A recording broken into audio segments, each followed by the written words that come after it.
update on CJ and if he'll be able to go on Friday night? No update. Don Doxey? Yeah, Fran, you've had this 8-day break in the schedule, which I know is less than ideal. Has there been anything positive out of having this much time off? I don't think so. I mean, other than, I guess the one thing would be CJ's got more time. I think you got to look at that from a positive standpoint. He's been able to get in the training room and try to get healthy. We did spend a couple days working kind of on ourselves and not so much on our next opponent, which now they're going to come quick, so it'll be a little different. Don Schaefer? Fran, what have you seen out of Jordan Bohannon? No one's harder on himself or on themselves than he is. What have you seen out of him this last week? I would say this, for him, kind of business as usual. He's had bad games before. He's had great games before. He's usually, very consistent, very competitive, plays really intelligently, and I have no doubt he'll bounce back. Rick Brown? Yeah, Coach. When you recruited Garza, Bohannon, and Wieskamp, did you think they had potential to be 1,000-point scorers, or has any of that surprised you? No, I think I would have expected them all to be 1,000-point scorers, and I think they would have expected it too. I mean, you don't always think of a guy being a 2,000-point scorer. That's a little different. But as I said many times, I felt that Luka would be a star in this league pretty much from the minute he got here. To put the numbers up he did as a freshman is really hard to do in this league, and he was terrific, and I thought he was really good with Tyler. So it's been fun watching those guys produce the way that they have. I'm proud of them, but I'm happy for them. Happy for them. Happy for their families. David Eichholt? Yeah, good afternoon, Fran. How would you describe the intensity of this Iowa-Illinois rivalry? It really seems like it's sort of been ramping up for the past couple of years, and last year, obviously, the two exciting games down the stretch. Yeah, I think I look at it like this. Every game in our league is intense, physical, a lot of emotion. They were two good teams just going at it last year. Both games came down to the last 30 seconds, and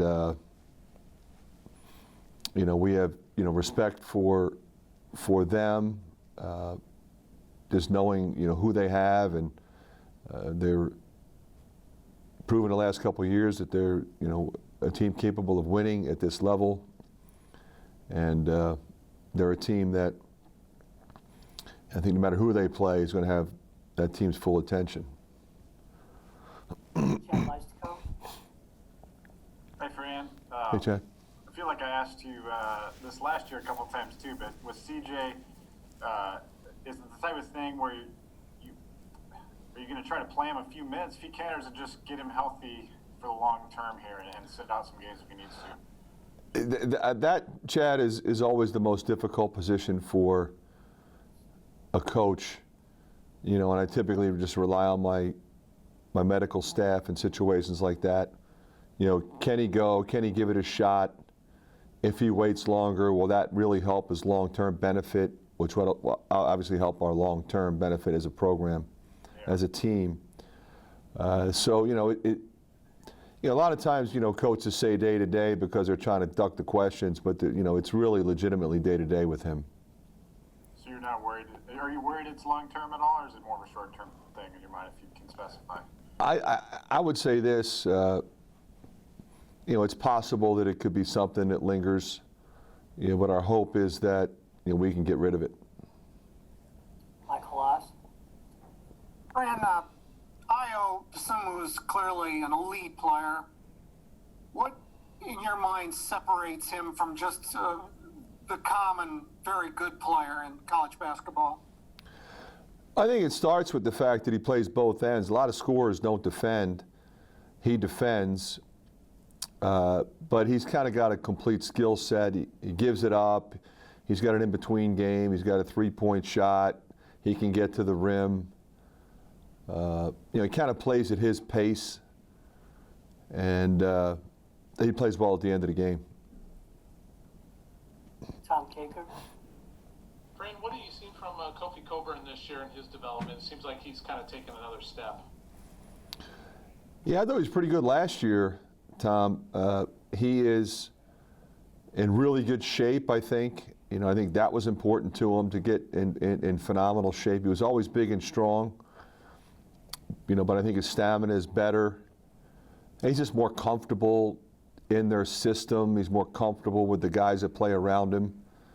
I think he's a little more versatile.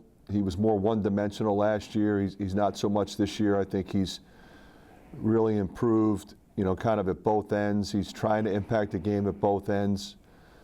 You know, guys shooting 70% from the field, pretty impressive. Rick Brown. Coach, obviously Luke is in a position to be the nation's leading scorer second time in school history, Murray Weir being the other. Is there any value to that for the program-wise, or is it just a nice subplot to a season? Oh, I think there's always value when you have somebody like Luka. You know, he's a guy that when people get to know him, they just appreciate who he is as much as what he does. He's been a great leader. He's a phenomenal teammate. One of the most consistent players I've ever been associated with. You know, so there's definitely value to people saying, hey, you know, look at this young man and what he represents and how hard he works and what he's accomplished. You know, so it says a lot about him, but ultimately it'll say a lot about the program. John Bonenkamp.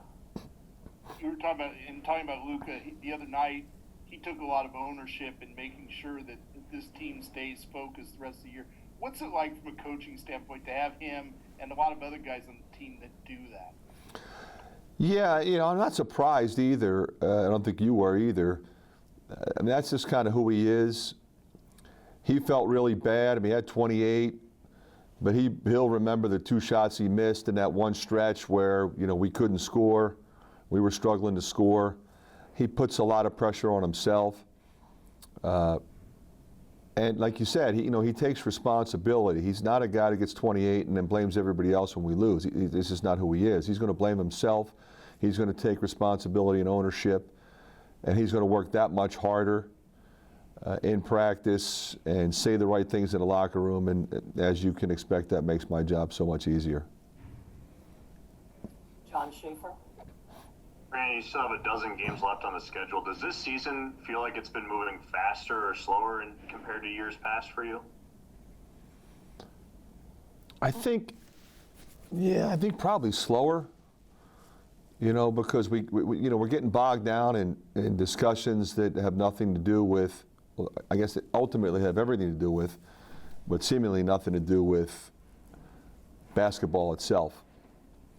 You know, we're talking about when we're going to play these other games and is everybody healthy and how about testing and all that kind of stuff. So it does kind of bog things down a little bit, but our guys have been tremendous with their maturity and handling it all. Back to Chad Leistikow. The Michigan State game obviously is, you expected there might be some 2-day turnarounds. Do you have any input on when that game, you know, time of day, would that help you to be earlier in the day, for example, since you have a Thursday night game or anything like that?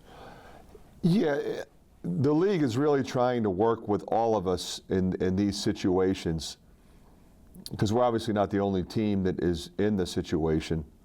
Some teams are coming out of pause, and some teams are just trying to get the games in.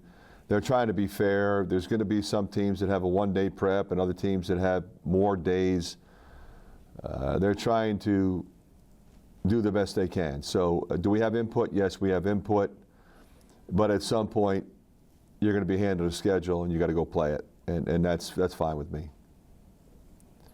All right. Anything